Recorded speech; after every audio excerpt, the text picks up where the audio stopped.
皆さんこんにちは。本日の DKTV、 なんと横須賀のマインズに来ております。ということで新倉さんです。土屋さんとの仲っていうのはものすごく昔から続くんですけど、長野に32GTR、土屋さん常に32とかその辺好きな車乗ってたんで、ただこの人は結構辛いんですよ、そのセッティングに対してね。でまだダメだまだダメだってもう長野中なんか走り回ってやっとこれ長いだろうなんていうことでね、そういう楽しい思い出というかそういうものがあります。あとは一番印象に残るのはアメリカに 34GTR で、決定戦みたいな形でね行ってチャンピオン取ったこととか、たくさんあるんですけども、常に結構うちの車乗っていただく機会が多くてですね、峠のチャンピオンを含めて結構いい成績でおかげさまで、非常に頭が下がる方でございます。だけど昔からね、マインズって言ったらもう本当に老舗で、だからやっぱりマインズの車に乗ると安心してタイムアタックっていうか攻めの走りができる車作りをしてくれるよね。そういうので、今回マインズの方で 32GTR フルレストアでいいの？フルレストアというか、結構素材のいいものを買って、そうですね、うちらしさを十分詰め込んだ中でね、そんなに尖ってるサーキット何秒出るかとかじゃなくて、これはアメリカに持っていくんですけども、そうですね、うちらしい、相談しながら作り上げて。今回ビルトバイレジェンズという企画はですね、日本のアイコニックな車を再生して、楽しく乗れる車を今作ったらどうなるかっていうところから始まって、作りました。でその時に名前の通りレジェンドに協力を得てということを一つのコンセプトにしましたんで、GTR のレジェンドであるマインズさん、新倉さんに、ご協力を仰いで、快諾していただいたんで、今回車を作ることができました。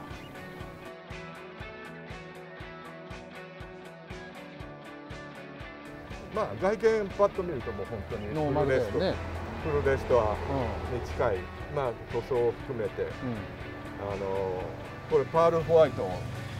GTR ってなかなか少ないと思うんですけども、ちょっと白気の強い、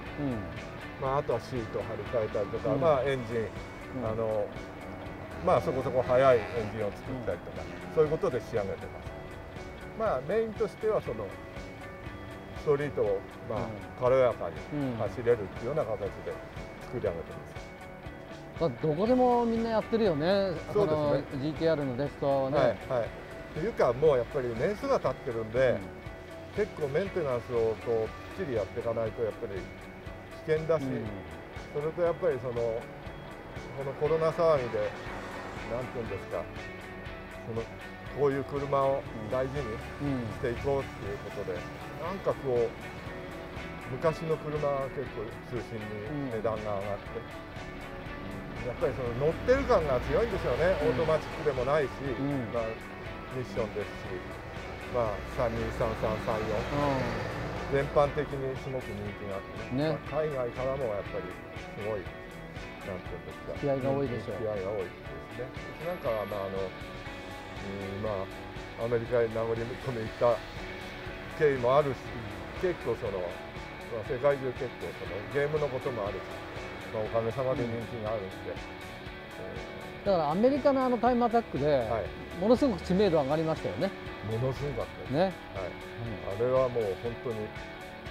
んていうのかな、僕のやっぱり人生に残る、いろいろ夜も含めてねもう毎日毎晩大騒ぎで本当に朝は0か何度、昼は30度、もうやっぱりすごいですよね、砂漠ってね。そうだね。それでやっぱり挑戦状を叩きつけられたから、もうこれは負けちゃいかんと思って、まあ土屋さんも気合が入って気合が入ってもうそうだね。タイヤいっぱい持ってったり持ち込んだりしてね、まあ僕の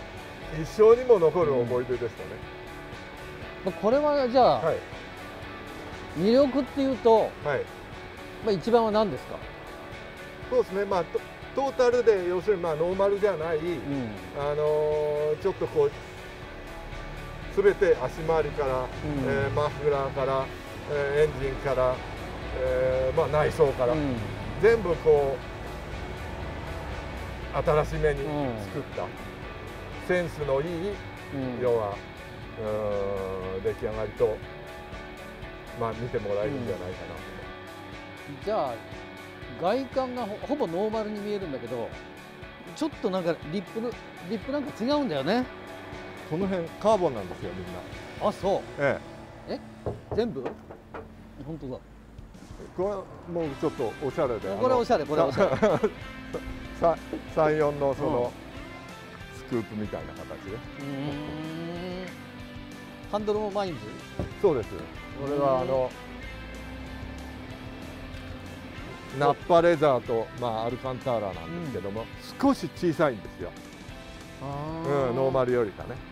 まあ程よく小さいと言ったらいいのかな。あんまり小さいとこうレーシングカー的なイメージになるんで。はあ、綺麗。まあその辺も含めてダッシュボードとかやっぱりみんな結構その膨らみが出てきちゃったりとかするんですけど、まあそういうものをこう貼り直したり、そんな形で仕上げてます。パーツの供給を今だんだん厳しくなってますね。まあニスモでそのなんていうんですか、純正部品そのままの流れで売ったりしてますけど、まあ、どんどん値段上がったりして、今後はどんどん手に入りづらくなって大変でしょうね。はあ、これは新車だ。新車のマインズチューニングカー。まあエンジンを下ろしてちゃんと塗装してますし、やっぱりねいくら外見だけ綺麗にしてもね、やっぱりこう GTR なんかの場合は自宅のそのなんていうの、普通の家と一体のガレージに入れてね、こうエンジンルーム開けて眺めるみたいな、まあ内装もそうですし、その辺が綺麗じゃないとなんかやっぱりその価値が下がってしまうというかね。ああ、そりゃそうだ。細かいそのボルト一つずつなんで、やっぱり結構これだけ綺麗にするのは結構まあ大変ですよね。ああ、そりゃそうだろうね。もう結構作るのだってどのぐらいかかったろうな1年ぐらいかかった1年半。まあその間はねいろいろありますけどね、遊んでるって言っちゃおかしいけど、その塗装してる間とか、まあ結構少しずつ少しずつ。へえ、そう。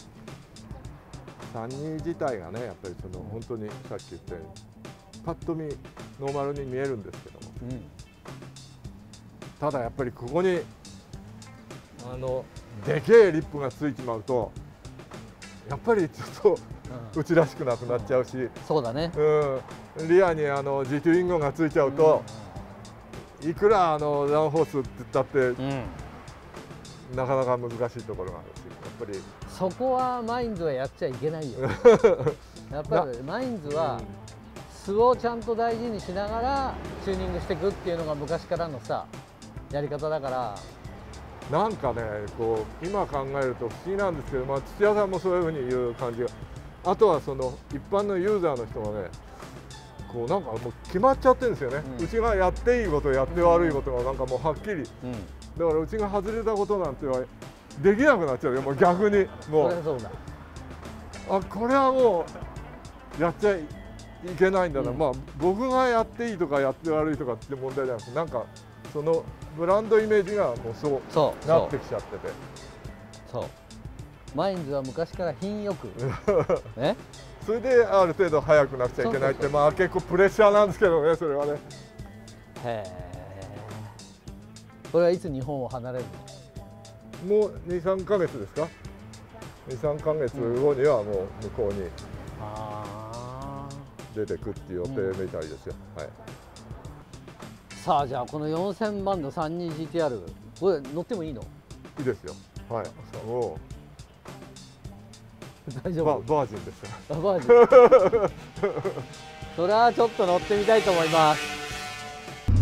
いいね、RB。まあ乗ってる感があるよね、やっぱり RB ってね。